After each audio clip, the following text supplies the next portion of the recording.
I do want to welcome in to explore the impact of Wahl's death, White House columnist at The Hill, Niall Stanage. Niall, thank you for being here. Good to be here, Natasha. And this World Cup is incredibly important for Qatar. Can you help us understand the context behind why that is? And has this World Cup been a net positive or a net negative for them? It's certainly been an important event. I would argue it's been a net negative. Qatar was using this World Cup to try to claim its place on the world stage. It's a country that has enormous natural gas reserves, but wants to sort of transition away from that or add, tourism, and also sort of claim its position in the community of nations.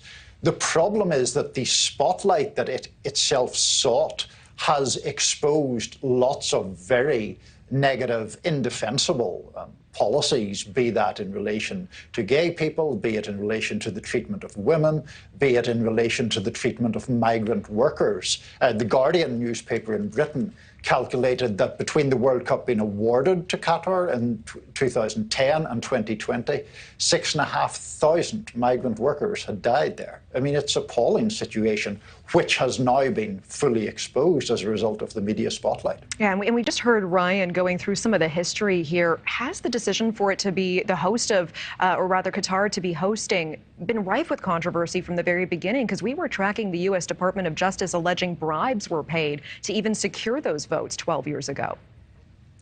Yeah, that's right. I mean, that is a whole other strand to this controversy where the Department of Justice, I believe in 2020, after an extensive investigation, had said that bribes were paid. Nobody's coming out of this terribly well, whether it's Qatar paying those bribes, whether it's FIFA officials allegedly accepting those bribes. We now have the former FIFA president, Sepp Blatter, himself a very controversial figure, saying that he considers it a mistake to locate the World Cup here, even though he was the man spearheading that decision. So, the football has been great. The publicity around it, the attention on Qatar has all been quite negative and frankly, deservedly negative, given Qatar's human rights record. And then there's further controversy with the death of a British man by the name of Mark Bennett earlier. What have you been tracking with his case, and what does it demonstrate? Yeah, this is a very controversial case that hasn't got so much attention here in the US. Mark Bennett was a tourism expert who was recruited back in 2019 to help Qatar sort of set up for the World Cup. Eventually, he wanted to leave that role. He was going to go to a rival Saudi organization. He was brought into custody by the Qatari authorities and detained. There are claims that he was tortured.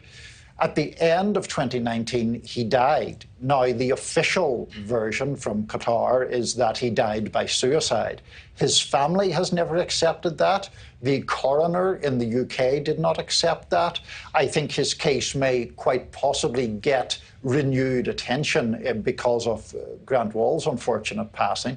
So, you put those two cases together. I don't want to go too far in suggesting there was something nefarious about Grant Wall's death. He had talked about being ill. But again, it's all part of this general spotlight on the nature of that country and the way it reacts to criticism.